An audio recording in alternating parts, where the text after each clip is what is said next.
오늘은 대한민국 모듈러 건축 시장의 두 거인에 대한 이야기를 좀 해보려고 합니다.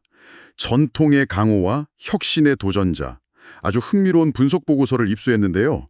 같은 산업인데도 기술 철학부터 비즈니스 모델, 심지어 투자 관점까지 완전히 다른 두 회사. 바로 금강공업과 NRB의 이야기입니다. 네, 그럼 한번 제대로 파헤쳐보죠. 보고서 흐름을 따라서요. 먼저 두 회사의 근본적인 정체성 차이부터 시작하고 그 다음엔 그들이 쓰는 핵심 기술, 그러니까 건물의 뼈대가 어떻게 다른지, 그리고 마지막으로 투자자 입장에서 이 두 회사가 왜 방패와 창으로 불리는지까지 차근차근 짚어보겠습니다. 보고서 첫 장부터 별명이 아주 강렬하더라고요. 금강공업은 하이브리드 제왕, NRB는 모듈러 퓨어 플레이어. 이 한 줄에 뭔가 많은 의미가 담겨 있는 것 같은데 구체적으로 어떤 차이인가요? 그 두 단어가 사실 두 회사의 모든 걸 말해준다고 봐도 돼요. 자, 먼저 금강공업부터 보면요. 이 회사를 왜 하이브리드 제왕이라고 부르냐면 모듈러 사업이 회사의 전부가 아니기 때문에요. 금강공업의 본업, 그러니까 확실한 캐시카우는 알루미늄 폼 사업이거든요. 아, 잠깐만요. 알루미늄 폼이면 그 건설 현장에서 콘크리트 부을 때 쓰는 틀, 거푸집 말씀이시죠? 네, 맞습니다. 바로 그거예요. 그러니까 원래 모듈러 전문 회사가 아닌 거죠. 건설 자재 쪽이 본업인 아주 탄탄한 회사예요. 와, 저도 이름은 들어봤는데 그냥 모듈러 주택 회사로만 알고 있었거든요. 많은 분들이 그렇게 아시죠. 근데 이 알루미늄 폼 분야에서 국내 시장 점유율 1위고요. 매출 규모만 봐도 한 5천억에서 6천억 원대. 우리가 생각하는 것보다 큰 대형 기업이에요. 그러니까 안정적인 본업에서 나오는 현금을 가지고 미래 먹거리인 모듈러 사업에 진출한 거죠. 일종의 확장형 모델이라고 할 수 있겠네요. 아하, 안정적인 본업이랑 성장하는 신사업 두 개를 동시에 가졌으니까 하이브리드라는 표현이 딱 맞는 거군요. 그렇죠. 든든한 배경이 있으니 좀 더 안정적으로 신사업을 키울 수 있는 구조고요. 그렇다면 NRB는 정말 정반대의 길을 걷고 있겠네요. 모듈러 퓨어 플레이어라는 말 그대로. 네, 맞아요. NRB는 오직 모듈러 하나의 회사의 운명을 건 뭐랄까 기술 특화형 모델이에요. 금강공업처럼 다른 든든한 사업부가 없어요. 모듈러가 잘 되면 회사가 정말 날아가는 거고 안 되면 그대로 주저앉는 구조죠. 매출 규모도 한 500억에서 1000억 원대로 금강공업에 비하면 아직은 작은 편이고요. 아니 든든한 캐시카우도 없이 모듈러 하나에만 올인한다니. 정말 대담한데요. 뭔가 믿는 구석이 있으니까 이렇게 모든 걸 걸고 뛰어든 거 아닐까요? 리스크가 훨씬 클 텐데. 정말 좋은 질문이에요. NLB의 믿는 구석은 바로 집중과 차별화입니다. 모든 모듈러 시장을 다 보지 않고요. 이동형 모듈러, 특히 학교 시장에 모든 역량을 쏟아부었어요. 그리고 이 분야에서 지금 압도적인 국내 1위를 하고 있죠. 근데 여기서 더 중요한 건 비즈니스 모델이에요. 비즈니스 모델이요? 네, 단순히 건물을 지어서 파는 게 아니에요. 아주 고품질의 모듈러 교실을 만들어서 교육청에 임대를 해주는 사업 모델을 만든 거죠. 한 번 팔고 끝나는 건설업이랑 매달 꾸준히 현금이 들어오는 플랫폼 사업의 차이. 이렇게 생각해 보시면 쉬워요. 이게 바로 NRB를 단순 건설사가 아니라 렌탈 플랫폼 기업으로 봐야 하는 이유거든요. 와, 정리해보니 확 와닿네요. 금강공업은 영토를 확장하는 제왕, NRB는 좁지만 아주 깊게 자기만의 왕국을 만든 도전자. 네, 딱 그런 구도라고 할 수 있겠네요. 정체성이 다르니까 쓰는 무기도 다르군요. 보고서에서 제일 흥미로웠던 게 바로 이 뼈대 이야기였어요. 금강공업은 철골, NRB는 콘크리트를 쓴다. 아니 솔직히 상식적으로는 가벼운 철골이 모듈러에 훨씬 어울릴 것 같은데 NRB는 왜 굳이 무거운 콘크리트를 쓰는 거죠? 네, 바로 그 지점이 가장 중요한 갈림길이라고 봐요. 건물의 뼈대를 뭘로 쓰느냐에 따라 장단점이 너무 명확하게 갈리고 공략하는 시장도 달라지거든요. 일단 금강공업의 철골 전략부터 보면요. 말씀하신 대로 철골은 가볍고 튼튼하잖아요. 그렇죠. 공장에서 만들어서 현장으로 옮기기도 쉽고 강도가 높으니까 모듈을 위로 쭉쭉 쌓아 올리는, 그러니까 고층화에 아주 유리한 노하우를 가지고 있어요. 아, 확실히 고층 빌딩 같은 거 지을 때는 철골이 절대적으로 유리하겠네요. 맞습니다. 금강공업이 국내 1호 모듈러 기업이라는 타이틀이 있을 만큼 업력이 길어요.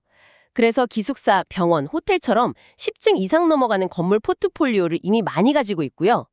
여기에 또 본업인 폼 사업이랑 연계해서 원가 경쟁력까지 높일 수 있는 구조를 갖춘 거죠. 대량 생산과 표준화로 비용을 낮추고 빠르게 짓는 데 최적화된 방식이군요. 그렇죠.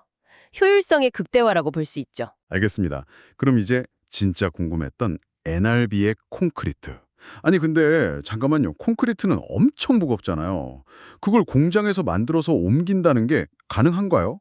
우리가 아는 것처럼 현장에서 시멘트 붓고 굳히는 거랑은 완전히 다른 개념이겠네요. 정확히 보셨어요. 그게 바로 NRB 기술의 핵심입니다. PC, 즉 프리캐스트 콘크리트. 미리 공장에서 만들어진 콘크리트 모듈러 기술을 쓰는 거예요. 왜 굳이 이런 무거운 방식을 쓰냐? 바로 철골 구조의 고질적인 약점 때문이에요. 고질적인 약점이요? 네, 진동, 소음, 단열 문제. 아무래도 텅 빈 철골 구조물은 걸을 때 쿵쿵 울리거나 옆집 소리가 좀 더 잘 들릴 수 있거든요. 아, 층간소음. 생각해보니 철골 구조에서는 그게 정말 문제일 수 있겠네요. 바로 그겁니다. NRB는 모듈러 주택은 왠지 아파트보다 못할 것 같아라는 그 편견을 깨고 싶었던 거예요. 그래서 아예 처음부터 우리가 사는 아파트처럼 콘크리트로 뼈대를 만든 거죠. 보고서에 나온 아파트 같은 모듈러라는 표현이 NRB의 지향점을 가장 잘 보여주는 말이에요. 효율성보다는 주거 만족도가 최우선인 거죠. 특히 학교 시장에서 이 전략이 제대로 먹혔겠어요? 요즘 학부모님들 기준이 워낙 높아서 컨테이너 교실 소리만 나와도 바로 민원 들어갈 텐데 아파트 같은 교실이라는 콘셉트는 정말 매력적인데요. 네, 바로 그겁니다. NRB의 브릿지 스쿨이라는 브랜드가요. 단열, 방음이 뛰어난 고품질 모듈러 교실로 시장을 완전히 장악해버렸어요. 제가 직접 가봤는데 복도를 걸어도 울림이 거의 없어서 일반 학교 건물이랑 구분이 안 될 정도더라고요. 이런 품질에 대한 자신감이 있으니까 아까 말씀드린 제조 후 임대 모델도 가능한 거고요. 와, 이제야 그림이 딱 맞춰지네요. 금강공업은 철골로 빠르고 높게 효율성의 길을 가고 NRB는 콘크리트로 조용하고 튼튼하게 품질의 길을 선택한 거군요. 이 뼈대의 차이가 사업 모델까지 연결된다니 정말 흥미롭습니다. 네, 그리고 이런 기술 철학의 차이다. 결국 투자자들이 두 회사를 보는 시각을 완전히 갈라놓게 되는 거죠. 그래서 보고서가 금강공업을 방패, NRB를 창이라고 아주 직관적으로 비유를 한 겁니다. 방패와 창, 좋습니다. 그럼 투자 관점으로 넘어가 보죠. 먼저 방패인 금강공업부터요. 방패라는 건 안정적이라는 뜻이겠지만 반대로 말하면 좀 답답할 수도 있다는 거잖아요. 예를 들어 모듈러 시장이 갑자기 엄청 커져도 주가는 크게 안 움직일 수도 있는 거 아니에요? 정확한 지적이세요. 그게 바로 금강공업의 장점이자 단점이죠. 보고서는 금강공업을 저평가 가치주, 그러니까 밸류 스톡으로 분류하는데요. PER, 주가 수익 비율이 보통 5배에서 8배 수준이에요. 이건 뭐 건설 자재 업종이 원래 좀 저평가받는 경향도 있고요. 말씀하신 것처럼 덩치가 워낙 크다 보니까 주가 탄력성이 NRB에 비해 상대적으로 둔할 수밖에 없죠. 모듈러 이슈 하나만으로 주가가 폭발적으로 오르기에는 본업인 폼 사업 비중이 너무 크거든요. 그럼 투자자 입장에서는 어떤 점을 매력으로 봐야 할까요? 두 가지 큰 호재를 동시에 안고 있다는 점이죠. 첫째는 안정적인 재무 구조와 꾸준한 배당, 그리고 둘째는 본업과 신사업의 동반 성장 가능성이에요. 최근 조선업이 엄청 좋잖아요. 선박용 발판 같은 금강공업의 다른 사업부도 혜택을 보고 있거든요. 여기에 모듈러 성장까지 더해지는 구조죠. 말 그대로 하방은 단단하게 막혀 있고 위로는 두 개의 엔진이 끌어주는 튼튼한 방패 역할을 기대할 수 있는 주식인 거예요. 알겠습니다. 그럼 이제 날카로운 창, NRB를 볼까요? 보고서는 고성장 성장주, 그로스 스톡으로 정의했던데 이건 방패와는 완전히 다른 게임이겠네요. 네, 완전히 다른 게임이죠. NRB는 금강공업과 정반대예요. 주가가 오로지 모듈러라는 이슈 하나에 그냥 100% 연동이 돼요. 회사의 모든 게 모듈러니까요.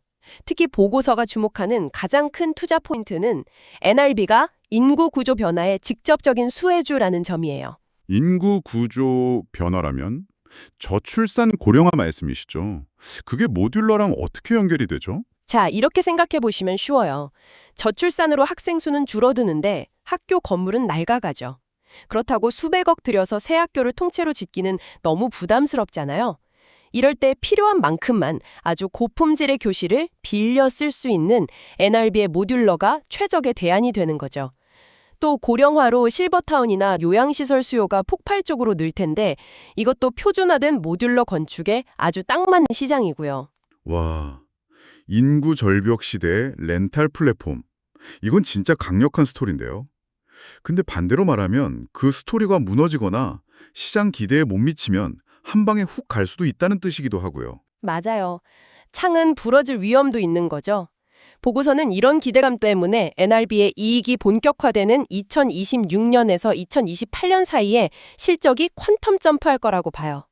그렇게 되면 플랫폼, 렌탈 사업의 가치를 인정받아서 PER 10배에서 15배 이상, 지금보다 훨씬 높은 평가를 받을 수 있다고 분석하고요. 하지만 단점도 명확하죠.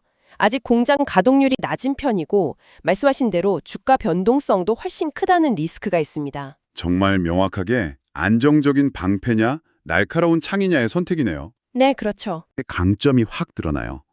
첫 번째 시나리오. 정부가 공공주택 10만 호를 모듈러로 공급하겠다고 전격 발표했다. 네, 아주 극적인 상황이죠. 10만 호면 어마어마한 물량인데 이건 뭐 무조건 덩치 큰 금강공업이 유리하지 않을까요? 보고서의 분석도 똑같아요. 예상 승자는 금강공업. 이렇게 대규모 물량을 정해진 기간 안에 빠르게 소화하려면 규모의 경제가 필수적이거든요. 또 공공주택은 고층으로 짓는 경우가 많은데 아까 말씀드린 것처럼 고층 적층 기술은 철골 모듈러를 쓰는 금강공업이 훨씬 앞서 있고요.